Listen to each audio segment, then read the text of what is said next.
Dealing with sore joints or dry skin? Try All Balm. Our CBD topicals are fast absorbing, non-greasy, and smell amazing. Now available at 2U Wines in South Euclid. Sip, shop, and feel better naturally. What's going on, everybody? Welcome to the Pull-Up Experience. We have another phenomenal episode, and this one, I ain't gonna lie to you. I've been waiting for it. I ain't gonna lie to you. As I met this man, I said, "Man, how can I get this man on this podcast sooner than later?" Because y'all are in for a treat. That's right. We have Mr. Lawrence D. Adams in the building, the most well-dressed man I've ever met in my entire life. And not just that, it's the wisdom and it's the fast, it's the all the things this man encompasses, and we're gonna get a chance to dive into that tonight, you know, since y'all stay tuned. Yes. And we got Miss Brittany with us tonight. Hey y'all. We got Sensei in the back. Whoop, whoop. We got Michelle Louise over there. I was waiting on you to hit it. And we got special guest Miss Nikki B. I know y'all. Alumni. Yeah, there's alumni in the building. So we're in for a treat tonight. Miss Nikki in the back. Yes, yes. Beauty toe alumni. Beauty toe. Beauty toe. Let me get it right. One Alumni day. also. You know what I'm saying? She's double. Oh, that's right. Oh yeah. She's double alumni. Too. She's double alumni. See, I be in the pull-up experience mode. See, I be doing my own podcast. All right, but regardless of the fact, welcome, sir. We appreciate you. We can't wait to hear. So I'll let you go ahead and do your thing. Listen, so like the journey. Let's talk about the journey. Any good journey has a beginning, right? But I love to ask, are you Clevelander? Were you born and raised in Cleveland? I am born and raised in Cleveland. I'm actually from over there by the Glenville area, Collinwood area. I went to Collinwood, graduated from there. Graduated from Collinwood, grew up on St. Clair, 118th, St. Clair. Come on now. 17th, everybody know about that, in 10-5. 10-5, okay. So yeah, so I grew up in that area, and then I decided to go to college. So So okay, let me ask you this. So I know wisdom to come from experience, right? But some people are born with it. Some people are naturally, it comes innate to them. What would you say for you was the case for you? So the case with me with wisdom, I'm just gonna keep it 100, keep it a buck. It's that I failed a lot. I messed up. I didn't listen to my dad and mom. I did my own things. My father's favorite line to me was, "You're gonna learn." And sure enough, I did learn. And so a lot of wisdom came from that. And then I had a lot of men around me who were guiding and leading me on this journey. And I still have men in my life now who are guiding and leading me to this day. So Let me get that one time. Bless you. Bless you. That was a double speak. Oh, right. You know, and I want to shout you out because, like, I know for a fact a lot of times men can't articulate that they have men that pour into them and whatnot. They want to act like they got out the mud by themselves, right? But the fact you said, I still got mentored to this day. You are a mentor, and you got those who mentor you. Yes. And shout out to you for that, man. Yeah, I do. I mean, like today, they called me. So, you ready for the podcast today? I said, I'm ready. He called me for a couple of minutes. Okay, make sure this together, make sure that together. Are you ready? Did you study? Did you do this? I said, yes, I did. He said, I'll talk to you tomorrow afterward when it's done. So I still have people that I'm accountable to and that I have to talk to. And I think a lot of times we think we grow that because we're a man. You never outgrow being accountable to someone. Come on now. And so I'm accountable to episode. Yeah. We already 5 minutes of the episode. We already got title. Right. No.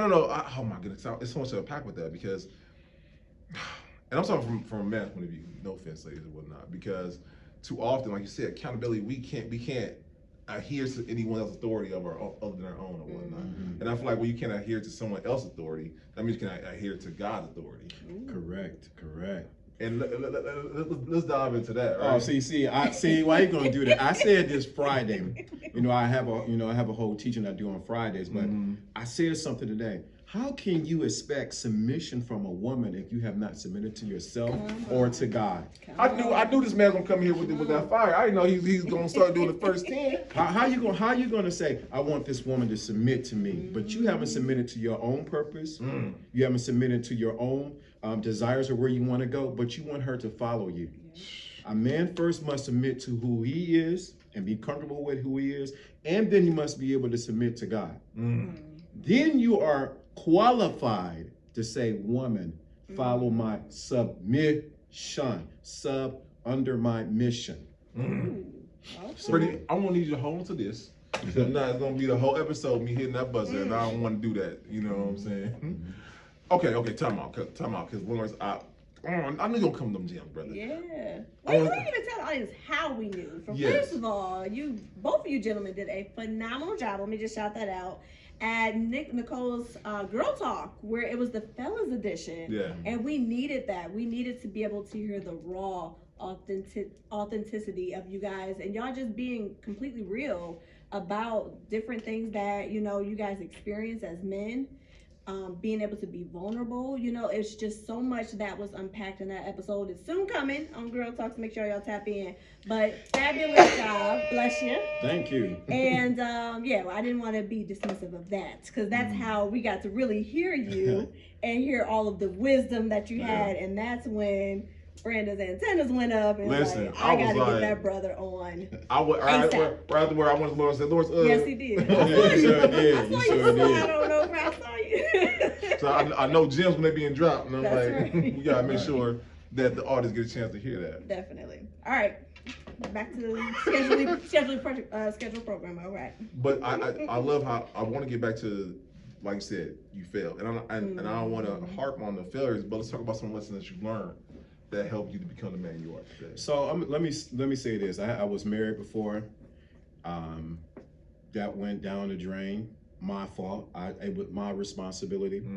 I ended up moving to Atlanta with someone else. That went down the drain. I'm walking up and down Roswell Road. I said, I got to get myself together. Wow. And then that went for a couple years, and I ended up working for General Motors, and I moved back to Cleveland because my two sons were here. Got my two sons here, and I ended up getting homeless. And I remember catching the health line up and down, getting on the health line off and on. And I said, I gotta get out of this loop.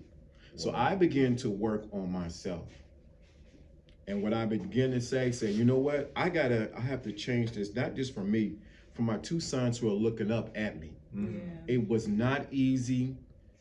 It was times I wanted to give up. I remember as I stayed with my mother, I said, the dog got it better than me. Sasha got it better than me. Sasha would come wake me up in the morning and say, hey, it's time for me to go out. And I'm like, I don't have a job. I had nowhere to go. And it's interesting, this time, someone called me to do a speaking engagement in New Jersey, and I had no money. And I remember at the time, I didn't even know how I was going to get to the airport to even make the plane. I ended up getting the airplane, going out there and speak, and coming back and still stay with my mother on the couch. Wow.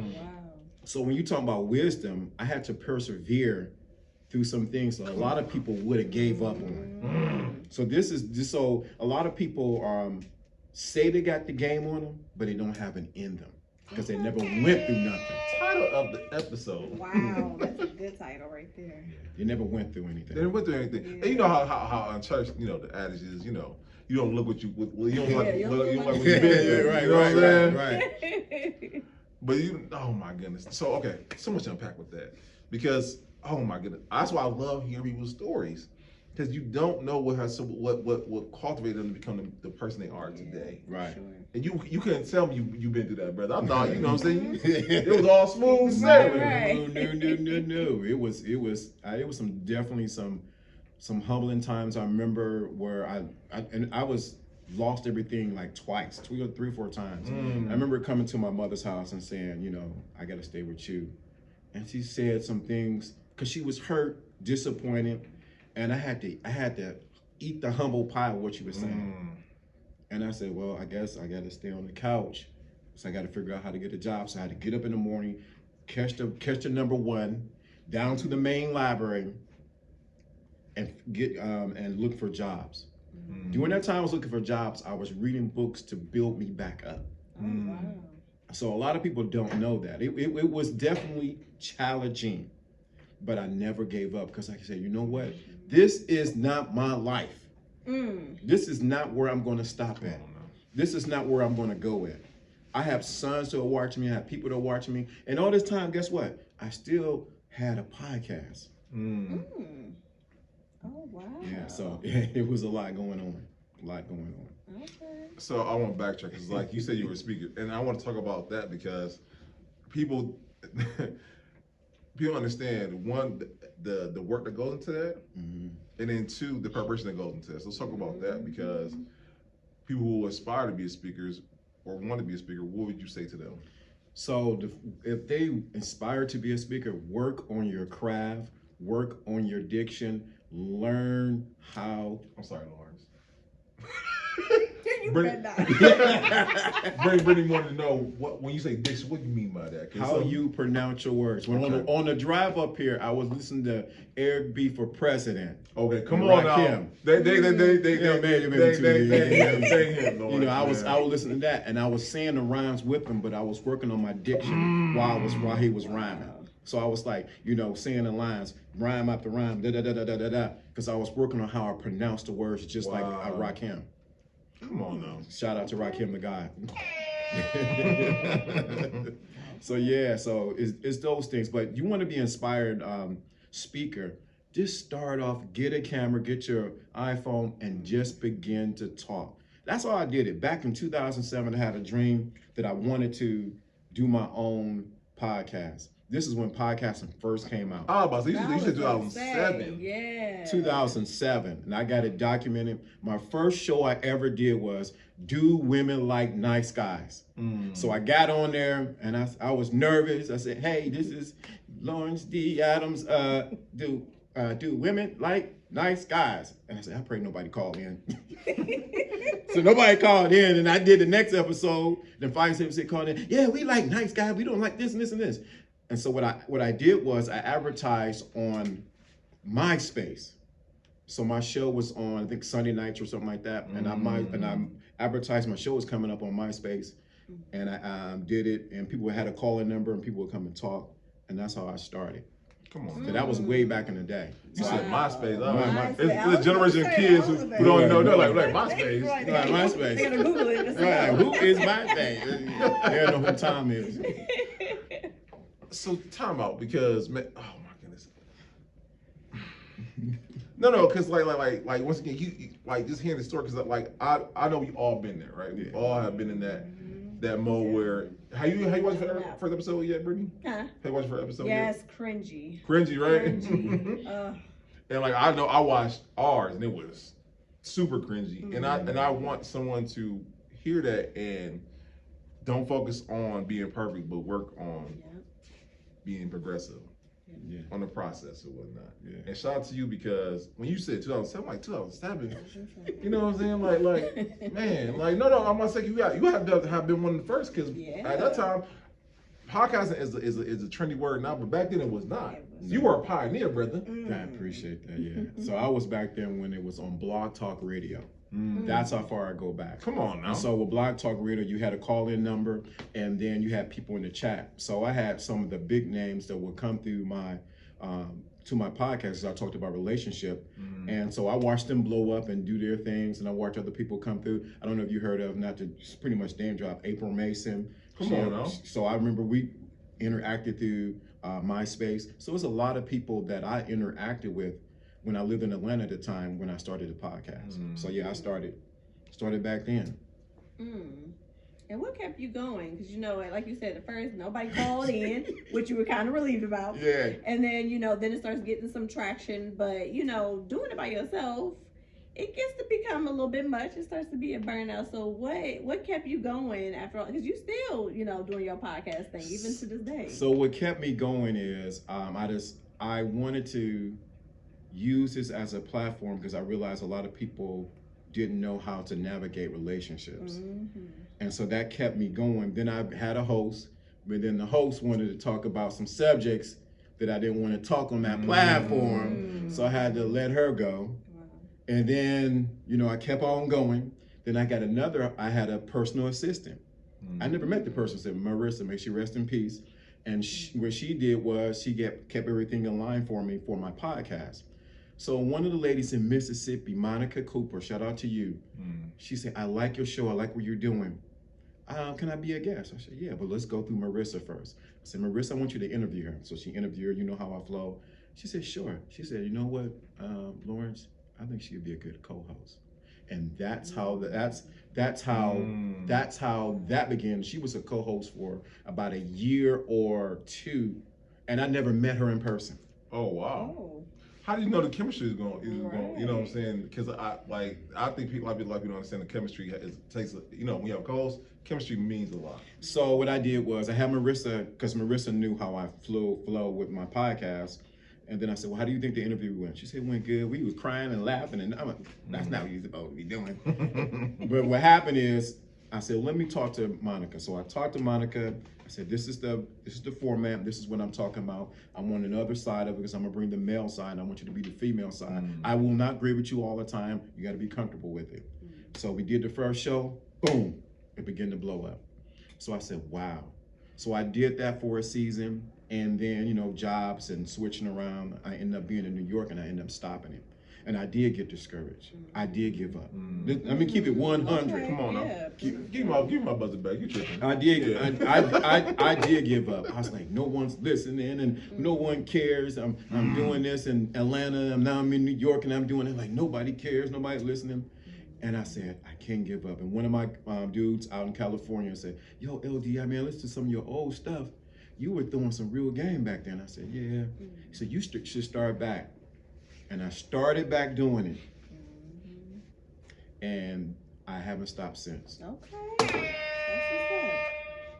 So, with that being said, from you being a pioneer to now, what we see the biggest difference between podcasting before till now?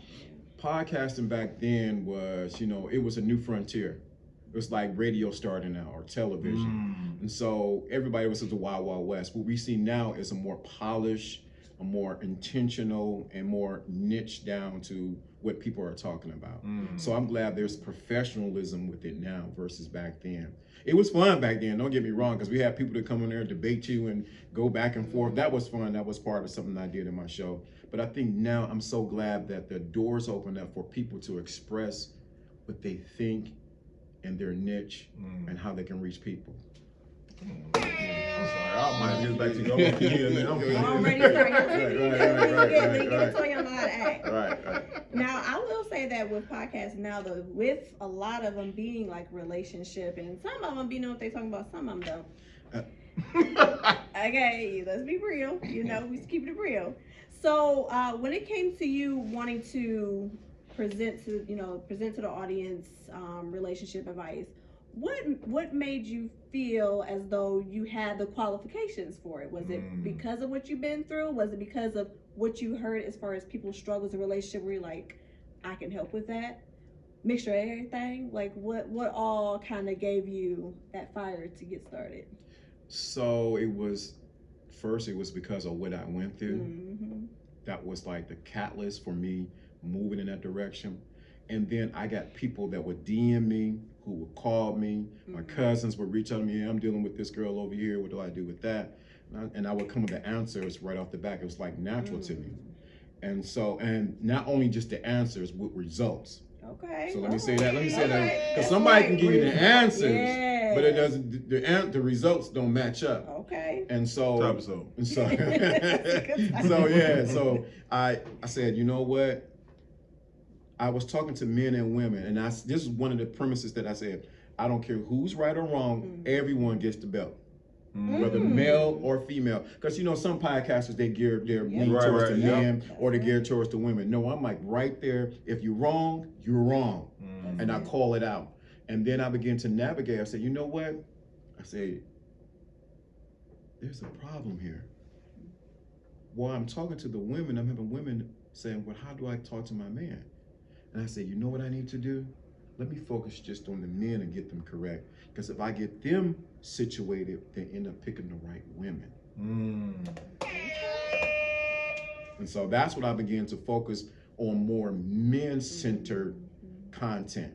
Now, I'm not saying women don't come along, because I used to have, during the pandemic, I would have like a Women's Wednesday on the topic I was talking to that whole week. But I wanted to gear it towards getting the men correct, because I believe that they are the foundation for any relationship. And if the men are not set straight, how can a woman even follow? Wow, that's good. So I said, let me get the men together. So I've been focusing on the men ever since. Now I do talk to women about it. Don't get me wrong, because I do know the game. Well, clearly, you got it, Lawrence. You got it. Side question. A lot of times people, they battle with imposter syndrome. Would you say to that person who feels like they've started something and they don't feel like they have the credentials or they have the experience to speak on it? What advice do you give them? And also, how you ever felt that in your journey? And if you did, how did you overcome it? That's it, man. That's a loaded question. So Come on. My bad. It's good. So yes, because of talking to relationships, I did have that imposter syndrome where I feel like I didn't know, like, how would people say, you know what you're talking about? And I have people challenge me. Say, how you know what you're talking about? Who are you? Where'd you come from? Where was you at? How did you know this? Are you certified to be talking about relationships? And I dealt with it. And I had people attack me. So most people don't know that. I had a person that was trolling me for about 3 or 4 years. What? They got no life. So I had that happening. And then I had to come to the conclusion that my validation does not come from anyone on the outside. My validation comes from what's on the inside. Hit that button. Hit it. I got you. When I begin to validate myself, Tied up so. the world began to what? Validate me. Let me say it again. For the people in the back. When I begin to validate myself, the world began to validate me. Wow. And that's when the shift began to happen. I noticed people start gravitating to my teachings, and people said, hey, I want you to be on this podcast. I noticed a famous podcaster that's passed on was listening in the background. I'll just say KS. Listen in the background. So it's when I begin to validate me, it's when the world began to validate me. And so that changed me. So the imposter syndrome, I battled it for a minute. I'm not going even front like, oh man, I don't know about this. How am I talking about relationship? I never did this. I never did that. I said, wait a minute. Be strong in who you are. Come on now. You have something that the world needs. Yes. Stand strong in that, and that changed my whole trajectory. All right. I hope that answered the question. That more than answered the question. Yeah, you know what I mean? Okay. Yeah, so, I think a lot of people, you're going to go there because this is something we just talked about just this week, your identity. The imposter syndrome shows up because you're shedding the old identity to embrace a new identity. And because it doesn't feel comfortable, it feels like you shouldn't be there. It's because you're comfortable with the old you. So you have to shed the old you so that you can walk into the newness of you. Or I can say it another way. You have to die to who you are, who you once were, to have a resurrection to your new self. Listen, you're going to wear that buzzer out today. I'm telling you, hello. Thank God we only decided to stick with the one, okay?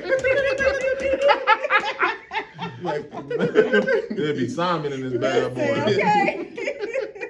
Right. Well, listen, with so much wisdom, like Lawrence, have you ever thought of being like writing a book? Because you have a lot of wisdom to share, and podcast helps. Yeah. So podcast it's interesting. This week I was going over some notes. Podcast clips and podcasts, reels are good. But what really changed lives is when you get initiated by somebody who's already lived that life. So yes, I do have a book out. It's called The Secret Invisible Crown. And I'll get the link once we're done. Oh yeah. We'll be in the show notes. Yeah, so I had The Secret Invisible Crown. And it's the importance of realizing that your crown with greatness, but many of us don't walk with it on our heads when we go into this world. So we put our heads down, and guess what the world does? Treat us that way. So the moment you put on a crown, like I got, this is actually, these are called crowns, or the crown, the world begins to treat you completely different. And so it's not something that you do to be seen, it's just who you are. So the secret invisible crown. And I have another book towards men about finding your tribe. A lot of times in relationships, you're in a relationship with somebody who's not part of your tribe. So you never speak the same language. So while you saying eat, and she's saying me, you're never speaking the same language, and you never go in the same direction. So you got to find someone who's part of your tribe. So have a little checklist of how do you find someone that's in your tribe? Because if she's in your tribe or they're in your tribe, you're going to go 10 times further than you would by yourself. Not lying either. Listen, because I've been with some people who wasn't part of my tribe. Oh, We all have. Lawrence, I think we all have. That'd be a whole other podcast in itself right Hello. there. Right. Because what mom used to say, birds and feathers flock together. Yeah. So if they ain't doing nothing, you ain't gonna be doing nothing. Right. Yeah. So you make a point now. So I want to get back to the journey. Cause I I know. Go ahead. No, it's real good. It's real good. So we left off at, you came back to Cleveland, and you're rebuilding. Yes. Let's talk about what happens next in that rebuilding stage. The first thing I had to rebuild was my self-esteem. Yeah. My self-esteem was shot. I was in New York. Let's be very honest. I was in New York, in New Jersey, in Saddle River, New Jersey. I'm not going to say what part of Saddle River, but I was riding in Rolls Royces. There was a chef, there was a maid, and I was living in a mansion. Everything, the bottom fell out. I couldn't even talk. I think we talked about it on the panel. I couldn't even talk. I came back, had to stay with my mother, and then I began to build my self-esteem back. Then I had to work menial jobs just to get back on my feet. And then I said, you know what? I still have this podcast. I need to start doing that. So I would do it here and there to see if I had any traction with anybody. And that started my journey to coming out of that place that I was before. So yeah. And I talk for myself. I can't talk about for all men, but I know with that, I feel like in order to get out of that pit, you gotta have some motion. Yeah. And I know a lot of men, unfortunately, they never find emotion to get out the pit because they just stay in that mode or whatnot. And kudos to you because, and then to be able to talk about it. Like a lot of people go to stuff they don't even want. And I'm saying especially men because I was one of them. There's no point in talking about it because you're like, well, no one can feel me. We feel you, brother.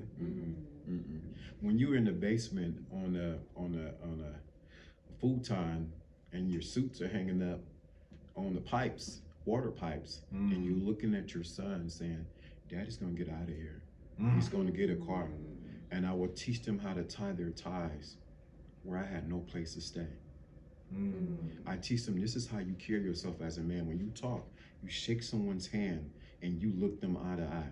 While I slept on a cot or in a futon in my sister's basement. So no one can tell me how not to come up to where I'm at now. Ooh, that's right. I know that's right. So that right there, my motivation was my sons, of course my family, and I said, you know, I have to do better. I have to do better. That's right. Hey, y'all, I don't think I understand what podcast. Sometimes you be taking it in. You know, I gotta take a moment. So you haven't stopped, in your, dynamic journey of, encouraging, I would say everyone. I won't just say men. I know your focus is men to get them together, but you really have been so diligent in doing so. And so tell us in regards to motivational speaking, because obviously you had your taste of it in New Jersey. Yes. But that hasn't stopped. I mean, I'm sure you've been still, doing the motivational speaking. So what's been kind of like your biggest lessons with that and just kind of keeping that going as well throughout your journey? So with the motivational speaking, I realized that I'm not here to motivate anyone. No. Okay. So a lot of times we get trapped, we think we're here to motivate someone. We're here to actually push them into a new identity. Okay. So I'm not here to motivate anyone because motivation only lasts for so long. You go to the event like, yeah, I feel good, I'm happy, yes, it was great. And then the next day you're like, what did they say? Let me go back over the notes if you took notes.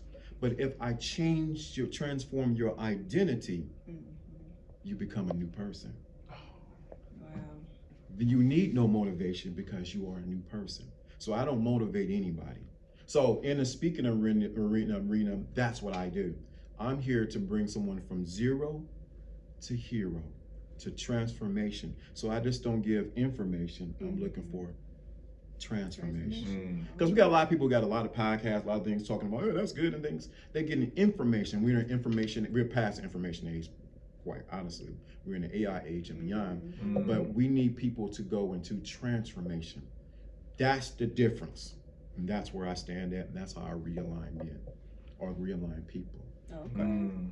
Long day, I need a break to just take care of me. And I love how Febrez's Soothe and Restore sets the mood perfectly with relaxing notes of warm whipped sugar and shea butter. And now I'm ready to relax and unwind. Welcome back, y'all.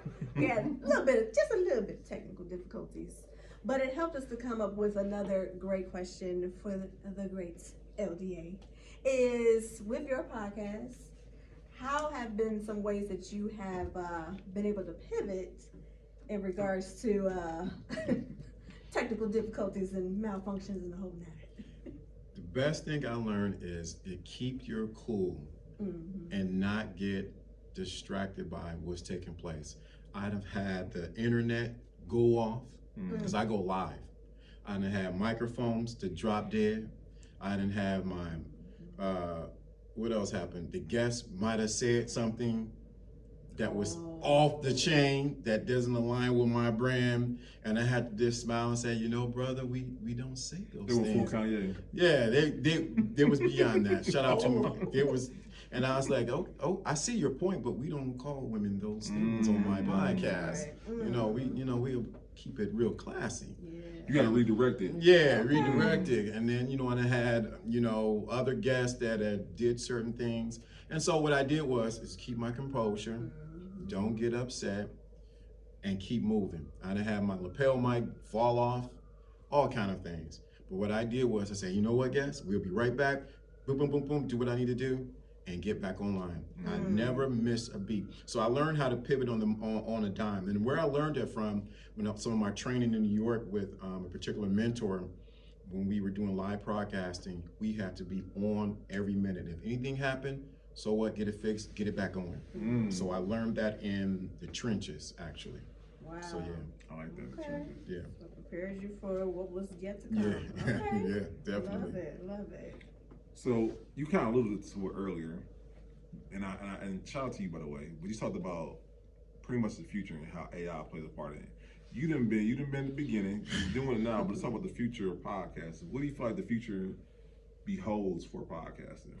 So I think, like I said before, I think podcasting is, when I started in 2007, a little bit before then, it was a new frontier. Right now, this is the second or third wave of it. And I think the future of it is, it would overtake radio. And the reason why, because the entries into podcasting, there's no more gatekeepers. So it was a gatekeeper to go into radio. Yeah. So I did radio for a little bit, but now everyone can do it. So now what's going to separate, since there's no gatekeeper, now who's going to rise to the top are the ones who have an excellent podcast, but who keeps it real and who are authentic in their message. That's going to separate everyone else, because everybody's doing podcasts. Everybody, the mama, this sports person, that person. But the ones how you're going to separate yourself is being authentic. People want real. They didn't see the phony. They want people who are going to tell the truth, share the truth about who they are, and also focus back on them, how I can serve you. That's going to make the difference. So that's where I see the future of podcasting going. It's when you focus as a podcasters, as we all are here, is when we begin to focus on the listener and not just on our message. Valid point, for sure. No, and as a fellow podcaster, I can speak to that, because And I see the questions keep coming. They keep coming. We got time. That's right. That's right. Because it kind of goes back to the, can you be born with it, or is it something you can be trained to do? Do you feel like, as a person who has both, what do you put more weight on?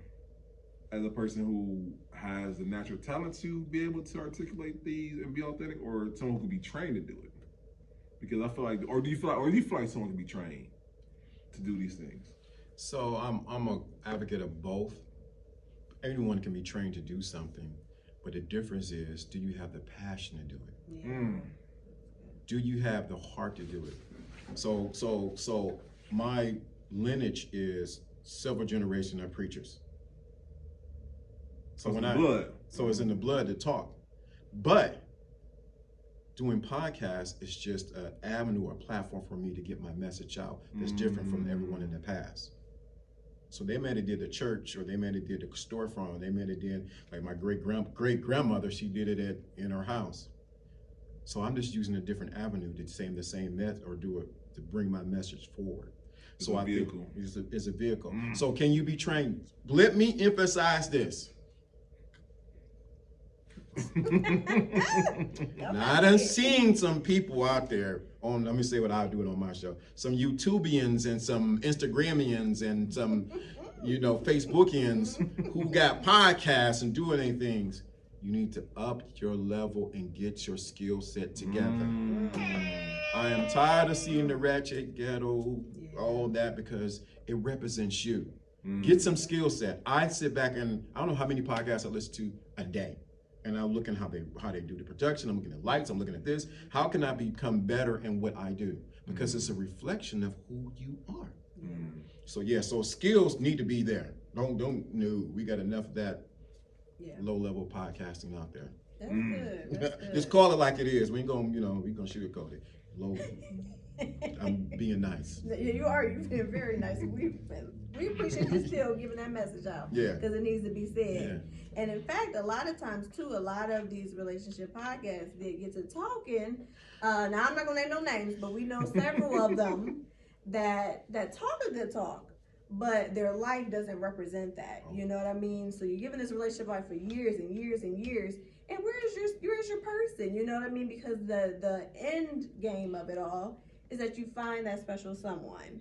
So in regards to you also giving the relationship advice, is there a special someone who has been able to help to make it plain for the fellas in regards to what you're saying? It can really happen in real life.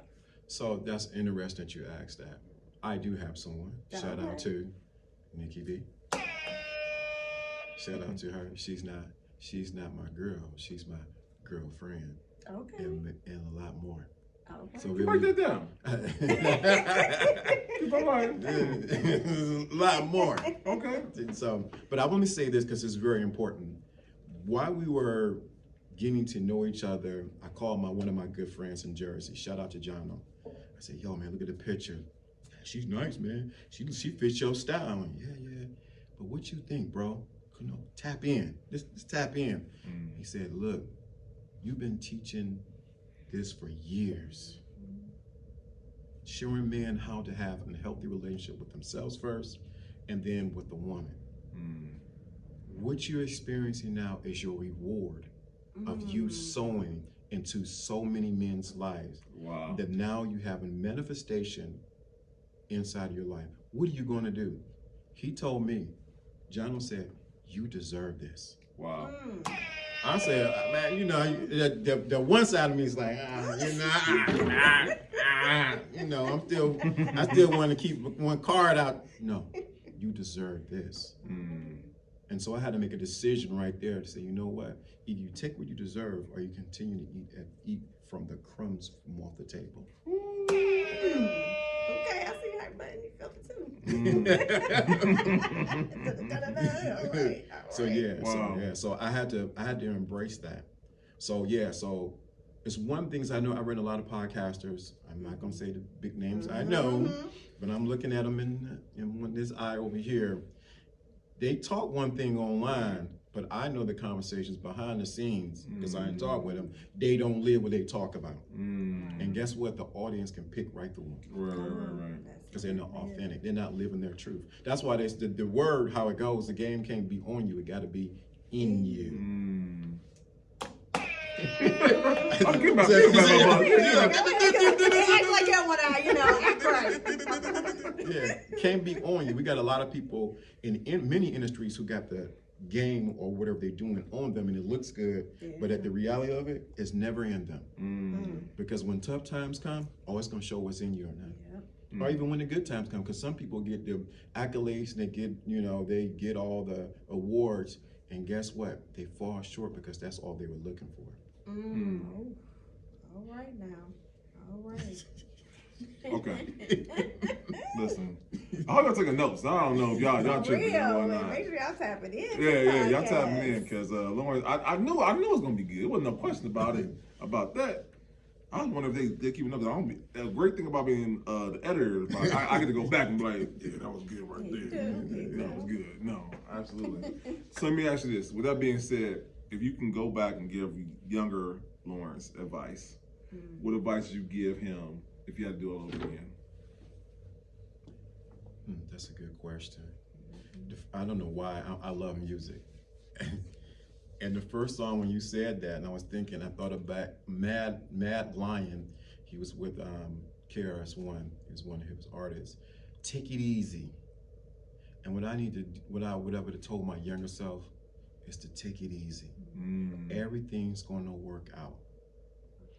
And I was at when I was my younger self, I was all over the place trying to figure it out, whether I need to do this or I need to do that, or I need to go to school or I shouldn't go to school. The funny thing I would tell my younger self, take it easy, relax. It will all work out. So that's one of the things I would tell my younger self. That's good. Yeah. Take it easy, just relax. Take it easy. No, that's good advice. Yeah, that's good advice. And I know that with the wisdom you have today, you are pointing to the next generation of young men. Yes. Let's talk about your works with that. So with the next generation, man, I have men that come on my podcast from around the world. So it's not just locally from around the world. I had a guy in I think the Netherlands who was listening in, and so they come to me, and I just graduated to become an unk. So I'm like, unk. Hey, unk. I'm like, how did I become unk? I think the beard just made me become unk. But they're willing to listen to the wisdom that I have to share, and I'm able to pour. Now, this is the catch. I can't pour for everyone.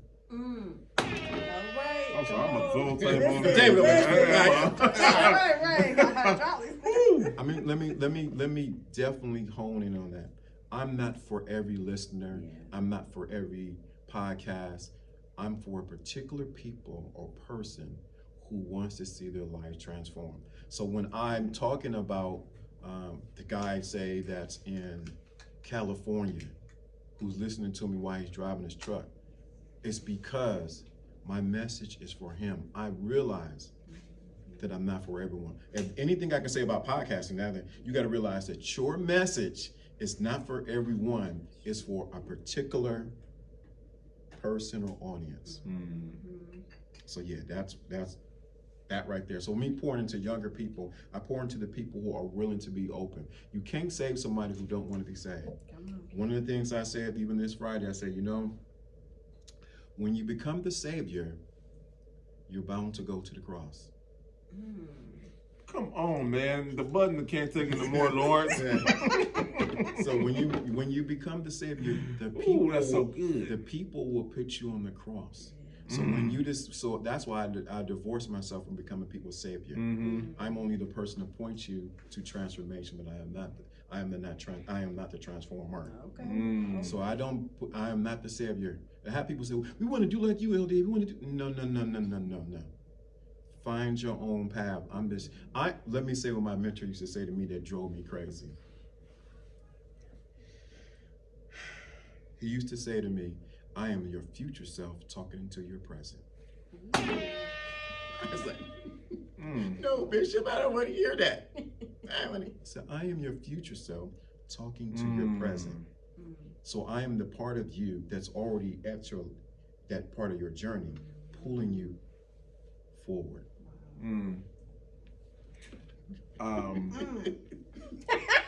Listen, you know you be in church, and and they're like it's because on Tuesday. You know what I'm saying? Yeah, right. I hope they hit y'all on Tuesday. I hope they hit y'all right now. On a Tuesday. And I remember someone in profile. I said the job of any good mentor or any teacher is to take the information, the method, the technique, and take the cookies off the top shelf and bring it down to where you can get it and whatnot. You have a great way of doing that. Yeah. Oh, appreciate that. Thank you. No, absolutely and whatnot.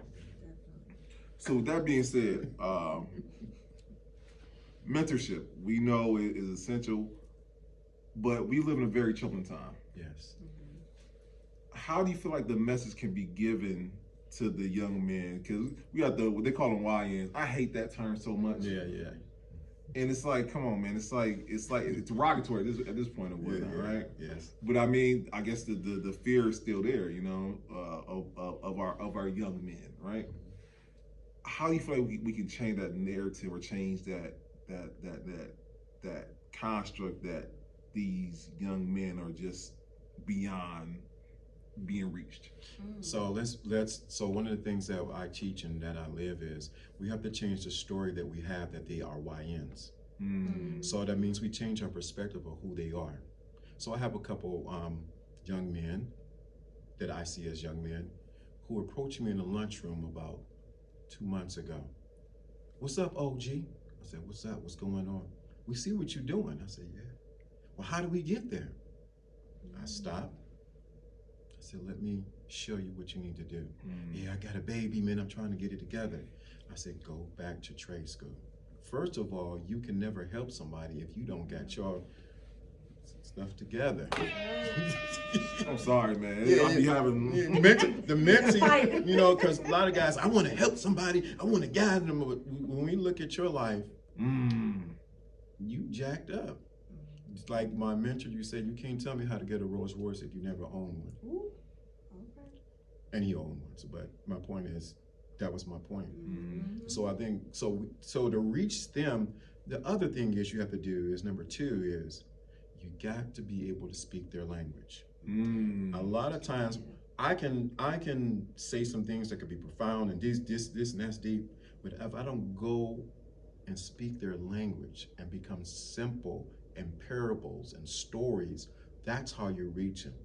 So many times I'll tell them my story and I'll water it down a little bit so they can get the message. So we got to be able to what? Reach them with our story. They got to say like, yeah, man, you went through that? Yeah, I went through that. Yeah. And then 2, 3, do not condemn them. One of the biggest things that people are mentors or say, you know, I'm up here, I have this and I have my degree, I'm doing that. They condemn them just by their presence. So I never look down at them. I'm looking to say, how can I pull you up? Right. That's good. So it's your perception. That's the biggest thing. We have to change the perception how we view them. People, how can I say this? People respond to our perception of them. So if I view you as a homeless person, you're going to act as a homeless person. But if I view you that you are wealthy, rich, and prosperous, somehow you're like, I don't know why I feel like I need to stand up in front of you. It's because I perceive you as something greater than what you are. I will give an example of the Bible when they say, the disciples say, hey, silver and gold I have not, but such I give thee. What? And he grabbed the man that was what? Sitting by the pool begging for people to throw him in. Because I can, so the angel can trouble the water. The perception of him was not that he was sitting by the water. The perception of him was that he was walking. Wow. All right.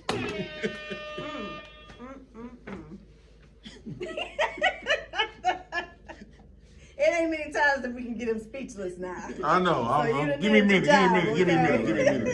It's like, man, that's real.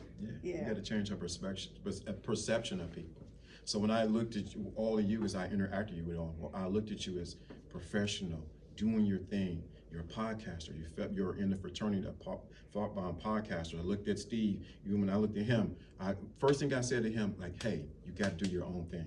You have to do a class. If I'm lying, I'm flying. I didn't know. That was the first time I even meeting Steve, but I heard his presentation, and I was stirred up. I got to encourage him to go higher. That's just real talk. Yeah. So I don't just talk it. I live it. You live it. And look, you speak it into it, folks. So I mean, we can appreciate that because some people need that, and that's going to help fuel the fire. You know what I mean? Go ahead, Brent. Go ahead. I'm sorry. I don't know if I'm taking your question though. I was going to ask, what is next? What can we expect more from Lawrence D. Adams in the future? So in the future, what you can expect is, of course, more podcasting. Yeah. Come on. But it's time for me to get from behind the podcasting table and to actually get out there and talk to the masses. So I have, that is one of the visions, is to get out there, maybe in a small group, and actually pour into them and see them go from 0 to hero. And so that's one of my goals, is to get out there and grab a group of people who want to hear the message in a private setting or even a large setting, and pouring them to the things that I know. So that is like right there on the list right there. Yeah, live events, because it's so needed. Like this being a live event, pouring into people. Yeah. That's where my heart is right now. We need to get as many states as possible, brother. We need to get some other states. They need to stop playing. So let me ask you this. Once again, and shout out to you, brother, because like I had the honor of being on the panel with you and whatnot, and it was phenomenal. I literally was sitting there. I was like, I gotta set my game up and whatnot. I said I had to say is that you have hit the scene here in Cleveland, and you have made an impact. So speaking, podcasting, what other endeavors can we also expect from you in the future? Oh, collaboration. So I got a collaboration with Nikki B. Come on now. Shout out to Nikki B. So we do have a podcast that we're doing and creating, and as I've actually been out there, it's called Doing Relationship Right Finally. And so we're doing that along with her own podcast that she does with VIP with Nikki B, and along with my thinking class. So collaboration is good. That's where I'm pushing towards next. So actually, let me say this, because I think there's some men are going to be listening to this. I see them. The important pour into your woman's vision does not take away from your masculinity. I'm off for the table before it's off the damn Lawrence, man. Lawrence, Nikki gonna whoop me. Right.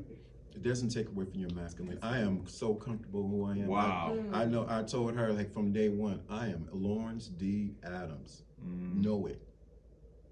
So I have no problem pouring out, because guess what? I've already poured into me. It don't take away from you. It don't take away from me. Why can it take away from me? Think about it. A woman is just to reflect. Let me see. That's a whole teaching right there. Come on now. I'm gonna say it. Come on now, Lawrence. I did this. I'm gonna give you right here. All right. See, the man is the sun. The woman is the reflection, the moon. She controls the waves on the earth.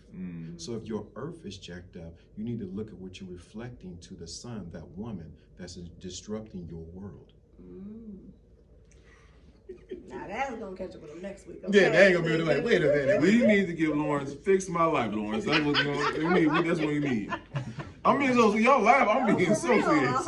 Yeah. Right. So yeah, because we don't realize that she's the reflection of you. And so whatever I give her, she multiplies.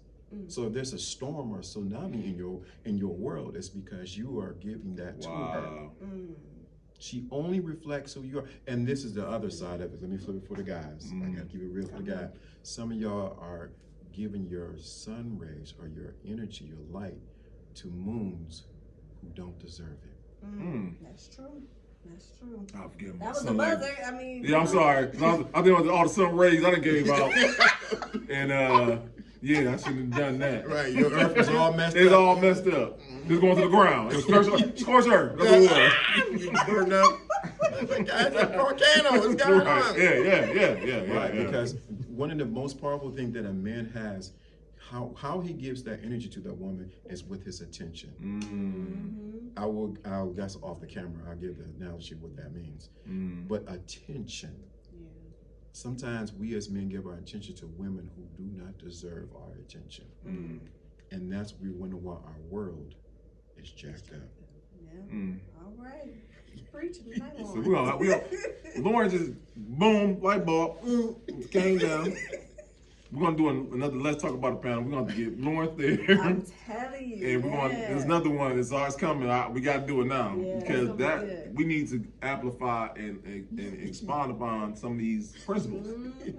And I'm so serious because I mean, men. I'll talk about myself. I know a lot of us as men, we don't come from households where things are mild, right? So these principles aren't essential to how we think about relationships, right? But the way you just put them, like, damn, I was giving them sun rays out like crazy. I should not been giving out those sun rays, you know? But I'm being serious. It's about, but it made me think about, like I said, the energy you give out, you're giving it out. Giving the energy. And women feed off the energy from that man. And so she can get energy from anywhere, from any man, but to get it from you makes a difference. So you got to be careful. What moon are you shining your light towards? It will affect your world for good or for bad. So that's something that men really need to pay attention to. I'm saying this, let me say to be in full disclosure, I'm saying this from a person who has failed many times, who did not get it right. So I'm not saying it's like I'm high on the hog. Right. I'm saying it from the place of I didn't get it right. Just keep it. I'm keeping it. You're gonna keep it 100. This is the pull-up experience. Okay. So I just want to say, I'm pulling up what the right experience of what really happened. Wow. Use that one time. I like that. I'm gonna use that, Steve. Yeah, took that one. That was a good one. Okay, Lauren. So we're actually gonna have to do a part 2. We're gonna do part 2, 3, 4, maybe. Had to pull up on. We'll pull up on Lauren. That's our question. Right. Absolutely. So that's my question, though. But let me ask you this, man. We talked about some great things, man. But I want to talk about, you have lived in Cleveland, where you have seen the evolution of Cleveland. Yes. But unfortunately, Cleveland has gone through some times where collaboration wasn't prominent. How do you feel like we can, and you've lived a different, you live in Atlanta, you live in New York, and you've probably seen collaborative efforts in other cities and whatnot. Yes. But like I said, Cleveland unfortunately has a narrative of not being collaborative. How do you feel we can change that narrative going forward? That's a good question, because it was always this stigma that we were the mistake on the leg. And there was a stigma that Cleveland, in the church world, it was the preacher's graveyard. What? That's a new one right there. Yeah, that was yeah.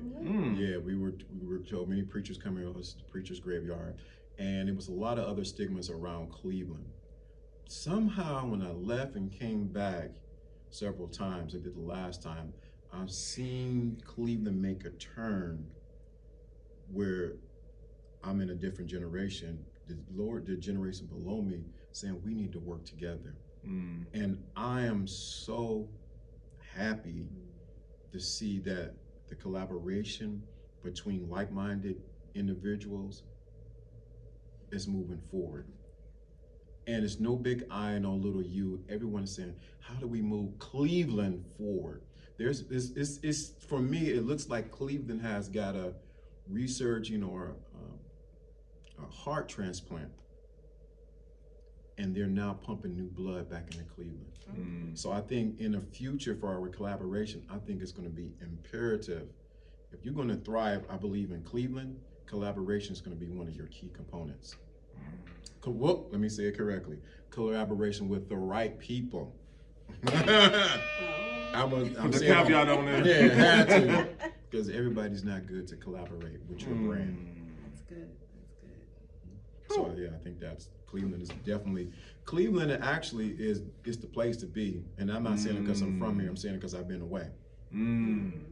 What I'm seeing now, this is an untapped reservoir of stars, wealth, podcast, everything here, and it's just bubbling, waiting to overflow. Come on now. I'm that a couple times. Yeah. How to do a 3-gun salute for that one. We see. Okay. Yeah. No, okay. So with that being said, Lawrence, man, we networks, I know you're watching us. Get this man on TV. Yeah.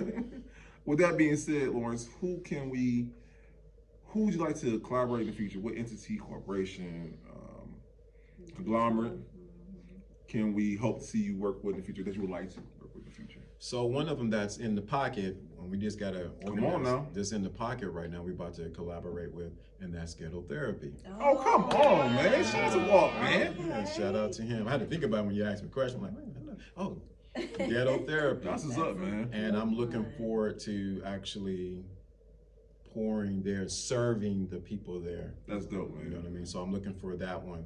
And of course, to come back to the pull-up experience. Oh, come on So now. that definitely, I want to definitely come back here. I like it. It's a good energy, good vibe here. Thank you, sir. Okay, well, thank you. We tried. appreciate you. Yes, most I definitely. think the buzzer. That's the buzzer. Yeah, it's gotta be the buzzer. Right. Lighten that thing up. But listen, without a doubt, this has been a phenomenal night. I mean, Lawrence, from the starting line, You started off. you took off and you ain't stopped, and we have had such a great time. Like I said, I know, those that are watching and listening also. But when it comes to, man, because you're still writing these chapters, but your legacy is going to be so grand. And when we speak of legacy, what is the legacy for Lawrence D. Adams?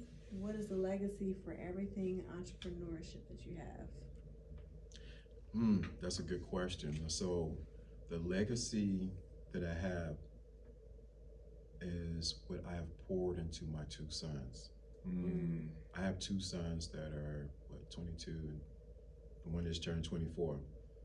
So they are my legacy. I pour into them.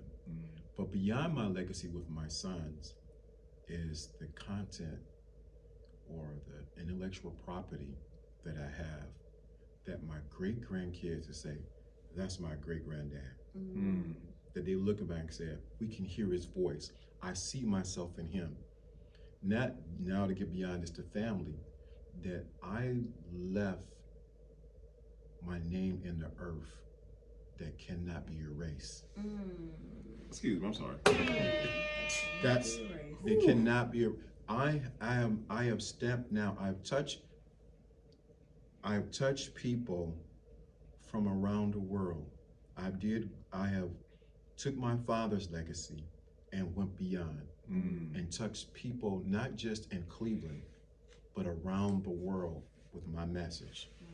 That right there is legacy to me. Yeah. My name will ring for generations and generations. I know that's right. All right. Well, that's it right there. Okay. It's a phenomenal legacy, by the way. For sure. And still, like I said, still being written. Yes. Okay. Well, like I said, you have given us so many gems. Me and him both been tag teaming that brother, We've been lining this thing and I don't think we've been really giving it no rest. But it's because not only for us, but for those who are, watching and listening, they have been encouraged, they have been inspired, they have been motivated by your story tonight. And when it comes to takeaways, what would you say are 3 key takeaways you would like for someone to be able to gather from tonight? I'm about to say, Lord, how can you? I want to say, this is a challenge question. I know. I'm sorry. Listen. Good luck. Okay. So one of the key takeaways I want people to get from this message is to begin to first love yourself. Second of all, seek validation within yourself first. That's the title. Seek your validation within yourself first. Third of all, look for where you can serve someone who has a problem. Look where you can serve someone who has a problem. Your voice, they may not listen to anyone up here, but they may listen to you. Serve them with the wisdom and knowledge that you have, and solve their problems. Drop the mic. I'm sorry. I'm about to say. I'm sorry. We have done quite a mini interview on this platform. For sure. And it's not too often where I don't have, I'm speechless. I said that. It ain't too many of them now, y'all. It's been an absolute honor, sir. Yeah, Appreciate for it. sure. We still didn't talk about that. Oh yeah, right. Look, we forgot about how I'm sorry. Yeah. That's what how he's probably a former GQ model out here, and we just ain't tapping to that particular part of the past. Top out. That's what I'm saying. That's what we didn't get a chance to even unpack that because we got to do layer 1, layer 2. Right, Yeah. come on now. Because we gotta figure out if fashion designing is in the future too. I mean, you and Nikki be stepping. When y'all step out. So she definitely match your flash. That's been the word from day one. When I sent, like I said, I sent a picture to my buddy Jono. Yeah. I said, Jono, what you think? She matched your flat, bro. Yep. That's So with the fashion thing, my father used to get his clothes tailor-made, and then my mother used to make her own clothes. Now my father was short, portly. That's what they call it. He was portly, but he used to get his clothes made. So when he was going to Glenville, he would come with his suits on and a suitcase. And a neighbor next door to him used to come to my grandmother and say, "Is your son a lawyer or something?" He said, "No, he's just going to high school." But that's part of the legacy that's in there with me dressing. Now I wasn't there all the way because I used to be, I love hoodies. I was the hoodie. I was black. I wear black to black. But something triggered in me. I said, you know what? I need to tap into how to dress. So in Atlanta, I went to the guy who dressed the men in Morehouse. I think I was at Saks Fifth Avenue, because I wanted to learn how to tie a bow tie. And he began to show me what pants I need to wear, what jeans I should wear, what shoes I shouldn't and should not wear. For how I'm just give a little tip right here. How I'm built and a statue of my height, I need to wear shoes that have a point to them, so it elongates the look. What? Now, if I wear a shoe that's cut off or blocked, I call it, it'll make me look shorter. So a lot of times, a lot of men don't know that just that point, because your eye is going to go from the top of the head all the way down. So if I have if it stubs off at the bottom, it stops, it makes me look short. But it has something a shoe that's more pointy, it flows from the top of your head all the way through down to your foot. So you got to find the shoe that makes you look good. And I had the wrong jeans. I was in the lean with it, rock with it age, down in Atlanta, and I had the wrong fit on. So I had to find the jeans to fit me just right. And it took a minute because of, like I said, my weight and then my height and all like that. But I found jeans that fit me correctly, because sometimes a lot of men don't wear the right jeans. I'm wearing the right jeans right now. Oh, you're wearing the right jeans. Those are good. Those are good. And then two, stepping out of the same color palette. Now it took me a minute to do that. I'm still sort of working on that. But learning how to step out of different colors that complement your skin tone. And I think a lot of men don't know that. Let me say this too, and I'm gonna definitely shut up on this one, or you stop. No, you good? Because I'm about to say, I'm taking notes. So this one is, you need to find out how to take care of yourself. Fashion doesn't start with what you wear. It starts with how you take care of yourself. Wow. So your grooming, your teeth, everything starts with there. Even when I came here, Nikki B will tell you, immediately I went to go groom my beard, shave my head. I make sure my face was moisturized. Make sure the lotion was on. Cologne, I had the right cologne. I had this cologne I forgot I had that I got in Detroit with my sons. I was like, let me put that on. Everything speaks to who you are, your brand. So that's something that's important, self-care. A lot of men don't take care of themselves. And they wonder why they're getting the women they get, and they wonder why they don't get the results they want. I'm about to fill the table. I'm just saying, because I didn't talk to men. I've talked to men for years about this one little point. We had to pull up experience, I can say this. Come on. Make sure you have the right underwear on. Nikki, you ain't helping. I'm listening up to him like, dang. No, let's tell the people. Because some men, they want to talk to women, but like somebody shot them in the back of their drawers. Oh damn. but they got this game and they talking all this, but they're not. If you don't take the time to get the right underwear, how do you think you even take the time to walk into this world and take over? Okay. Those things are essential for a man. Definitely. One of the things, rules for my son said, you have a hole in your sock, throw it away. Because we don't have holes in our lives.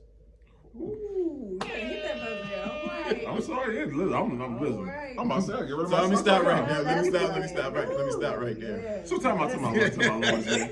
So wait. That was a double cut dodger. Listen, that was it right there. Okay. No, time out. So can we expect very soon, of course, because like in all honesty, man, the Pickleback Honest coming up, and one thing Meech always makes fun of me. Meech? Meech makes fun of me, man. He be like, man, what you got on, man? And I'm like, Meech, I got KG's finest on, okay? Leave me alone. There's nothing wrong with K&G. Yeah, you trying to play me. No, it's nothing wrong with K&G. But it's nothing wrong to going outside of K&G. No, it's not either. All right, so help your brother out. So okay? this the Help thing. him out. I think a lot of men. No, let me say this. Two things. There's K&G, nothing wrong with K&G. I get pieces there. It's getting pieces and learning how to put them together. Come on now. That's the key. That's it. The other thing is expand your fashion palette and try different shoes, different suits or different fabrics and see how they go with you. Other thing is, I'm gonna say this to the other man, get somebody to realign your fashion sense, because you can't do it. Okay. Don't be ashamed to say, you know what, bro, I need some help, bro. Hey man, I thought these shoes went with this. That's what, Laura, that's what I said. That's where you come in at. Help me, brother. Help me. Right. You know what? That's something that I've done. I've done some. I don't like using coaching because I don't do coaching. I did some realignment, recalibration of some men. One guy is actually a wrestler, and like WWE stuff. And he reached out to me like, hey, I want to get this hat. I want to put this fit together. So he would get on the call. We went through it. I said, that looks good. No, don't do that. Don't wear that. No. So I do recalibration in your fashion. That is there. Okay. So like you need fashion consultant sounds like a little bit, you know. Yeah, you recalibrate. Okay, all right, I'm gonna let you out. Okay, go ahead and rephrase. Sometimes you want to tighten up this a little bit because you may not know, and I don't, think that's important because sometimes we don't see how we look. Like today I say, hey, babe, this is good. Oh yeah, that's killing it. Oh, that's all I need to know. So you need a second eye to see what you're doing. Yeah. For sure. Yeah. So yeah, definitely. So I'm gonna be your protege. This is what out there now. If y'all see me out in these streets, y'all know why. Right. And let me add that because y'all got me. This is one of my passions. When someone is giving you fashion advice, make sure they're not giving their fashion advice for you, but they're giving the fashion advice that fits your style. Because there ain't no need for you to copy them wearing a brim like this and it ain't your style. That's true. I do not like when people do that. Because I got an egg-shaped head. I don't know if it'll Right. Hey. Pick a black eye, everybody. How y'all doing? Hey, Brandon. I don't get to see. I'm doing war ghost too. Brandon. Gate. Who told him to put that red bottom hat on? Yeah, no, see, that's what I'm saying. That's all. So yes, so Lawrence, y'all stay tuned. Y'all stay tuned. It's gonna happen. Ooh, the transformation about to happen. It's about to happen, y'all. Y'all like, where the hoodies at? No more hoodies. Right. Recalibrated Brandon. Okay. Recalibrated them because the world treats you. People don't judge you by your character at first. They judge you by how they see you. Your character comes second. Lawrence, you are just a wealth of gems, my friend. Listen. And it like I said, it's been an honor, man. Yeah, definitely. It's been So great. Like I said, this is part 1. Yeah, right. We're gonna come back. For real. And we're gonna do part 2. Yeah, we gotta pull up on him. And we're gonna pull up on him. On his thing with podcast. Absolutely. Get it going. Yes. Absolutely. So, most part question of the whole interview, my friend, where we can learn more, where can they get your book? Where can they book you? Where can they get recalibrated? Oh my goodness. Listen, I'm so excited because I'm about to be flying here. No more KG! Mama made it. We here, Mama. I'm like me, child. Step it up. Right. So you can find me on all social medias. You can find me at Instagram, Lawrence D. Adams, Facebook, Lawrence D. Adams, TikTok, Lawrence D. Adams, YouTube, Lawrence D. Adams. Now on Instagram, while y'all were doing the other interview, I made sure I put the book up there, The Secret Invisible Crown. Come on. Okay. So hit the link in the bio. Okay. I got it free now. But it's only gonna be free for a moment because this is the revision of the first version of it. Okay. So, but it's The Secret Invisible Crown. This is just for the pull-up experience. So if you get there, in the notes, make sure you say pull-up experience. Get the Secret Invisible Crown. I'm only gonna leave it up for a minute. Y'all welcome. Come on now. Thank us later.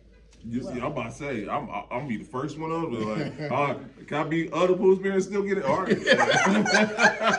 Hey, because that, hey. Yeah. So it's The Secret Invisible Crown. Yes. And I have another product. It's called the Erotic Meditations for the Sacred Soul. So, a lot of times, I'm gonna say this, and then I have to stop on this. I'm about to cliffhang this one. Many times in intimacy, we don't know how to relax. So we need to learn how to quiet our minds so that we can quiet our bodies. So there's a guided meditation on how to lead you to quiet your mind so that you can quiet your body, so that you can have a intimate experience that takes you to the next level. So I'm gonna leave it there. Okay, well, talk about a cliffhanger now. All right. Let's see it. Let me make you big over there with them.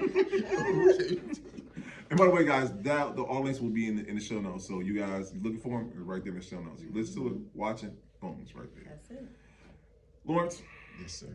Once again, it's been an honor, my friend. I sincerely say that because, like I said, we have 286 episodes, and this has been jam-packed with just gem after gem after gem. Yeah, for sure, from start to finish. Start to finish, and that's only like a nugget of what someone can get from just being a part of your tutelage, my friend. Appreciate that. Thank you. It's been an honor to be in the pull-up experience. I've been watching you guys behind the scenes for a while. Oh, I appreciate that. So sorry for all the all the nonsense. No, it's good because one of the key things of being a good podcaster is you study other people. That's how you become better. All right. Come on now. That's right. Okay, wise from the wise. Let's stop. Let me turn into another podcast. Okay, guys, real quick, we gotta pay some bills. Yeah, grab your notes now. Grab your notes. Yep. That's why you have a team. Yep. First, guys. Oh, let me say this. April 24th, we will be at Launch Arts. Podcasters United 4. You have to come, by the way, Lawrence. Listen. You are against honor, my friend. But guys, we'll be at the phenomenal Launch Arts Media compound. Can I say compound? No, there's no compound. Okay, I'm sorry. Sorry. Okay. Don't beat me up. Okay. Just read the notes. Yeah. No, you're not gonna go. But anyway, guys, one of the great things that, like Lawrence said earlier, we try to collaborate, and we like to collaborate with other podcasters. Think of me was at the first one and whatnot, and it's only gotten bigger since then and whatnot. And we get together and we talk about what it's like podcasting here in the city of Cleveland, our experiences, and how we can just grow together. It's a great time, so stay tuned for the other episodes because it's a great time. We have Here to Inspire, we have Thought Ops, we have Future Lane 365. All right. We have Teeth Network, right? Juicy Toe. the BT Toe. We got Alien Eyes Industry Talks gonna be there. So we're just growing and growing. Growing. And like I said, it's a great time because we learn, we encourage, and we just talk about our experience in Cleveland because once again, we know collaboration happens at the top. And none like talking amongst those who are in the same industry as you. So that's April 24th. Okay, May 3rd, guys. Minority Resource. Wait, don't skip over April 26th. Yes, I'm sorry. 26th? That's not on here. Okay. Yep. It's not. But okay, so by the time this airs, we will have celebrated the grand opening of Nakia Hudson's 2U Wines. Well, I should say the re-grand opening. I mean, you guys, phenomenal. Yes, you guys have seen it in just about every episode. Y'all know. So listen, we can't wait to pop bottles. We can't wait to be able to sip and chill and just be able to celebrate our queen who has done her thing. Okay, so we'll make sure we have like a little recap for you guys. But sorry you missed it. But just had to let that be known. All right. Yes, we're still recovering, by the way. Yeah, for sure, for sure. Yes. All right, May 3rd. The phenomenal ladies of the Pink Party, Miss Nora Edwards. I'm sorry. The Pink Party, Miss Nora Edwards, they are doing a Minority Resource Network Expo at the Rock and Roll Hall of Fame. We will be there, but if you are an entrepreneur, a creative, a person looking for the resources to help elevate your business, we will be there. We want you to be there also, so get tickets now for that great event. June 21st. Won't Quit Foundation. My man Tino has a great organization he is doing where he's giving back to families. He's giving to kids in the neighborhood, and we want you to be a part of that. If you like to be a volunteer, you like to be a ref, and you like to be part of the greatest kickball team of the time, of all time, my team. I'm sorry. It's a great time, but we want you guys to sponsor, donate if you can, and just be part of the great event. That is June 21st, and the day before that will be the 3-on-3 basketball tournament. June 22nd is the Pink and Black Honors, guys. If you are a person of any stature in the city of Cleveland, not you have to be high or of, I'm losing my words today. We're going to cut that. I am powering down a bit of the 5 o'clock. Yeah, I'm sorry. We'll come back to that. I'm sorry. Well, we got still announced. June 22nd. You say Pink and Black Honors. We in the building. It's like the Met Gala of Cleveland. Yes. We getting dialed up. We getting dressed up. So bring your fancy suits. I will be coordinating with Lawrence. He was gonna be on the vocabulary. So we not even gonna recognize this guy. I know. We done with him. You Okay. know who? But he gonna be stepping foot first in the building, and so will we. We can't wait to see you guys there. If you have not already, grab your tickets. I'm excited. I don't know what I'm wearing yet, Nikki. I mean, me and you, girl, we gotta figure it out too. You know, we gotta get down up and cute. You know, and it's gonna be a grand time. It's a great way to celebrate Black excellence throughout the city. And again, shout out to Tenora for this. Will be the third annual, if I'm not mistaken. Yes, ma'am. And super excited. So don't delay. Get your tickets today. Okay. August. Oh, I'm sorry. And August 2nd, y'all, South Euclid's Wine and Dine Festival. So again, speaking of Nakia once again, and so many other phenomenal wine entrepreneurs throughout the city are coming together. Matter of fact, they don't even just come from the city. They've come from all over, I've heard. And we are just going to be able to sip and taste and chill and relax and walk, enjoy the summer breeze as we are having a good time. Good laughs, good music, good fun, all of that in between. So you guys do not want to miss that as well. Again, that is August 2nd. Do not delay to get your tickets when that becomes available as well. So we will be out there. We'll see you there. Yes. I think we got them all. I think we got them all. Okay. And then, I'm sorry, you guys, and make sure you tune into my podcast, Beauty Told, having great relationship advice with phenomenal guests. I've had Miss Nikki be on. I'm like, clearly have to have you on, Lawrence. And we take those relationship topics, we expound on them. The overall goal is to bring positivity and great, healthy relationships to be the end goal.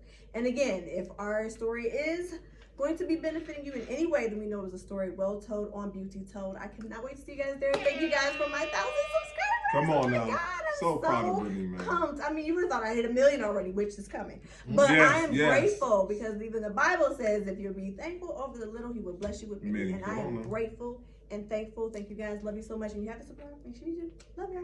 Yes. And if you rock with us, I need you to, as soon as you watch the video, boom, go right over to Beauty Told. Stop playing with me. That's right.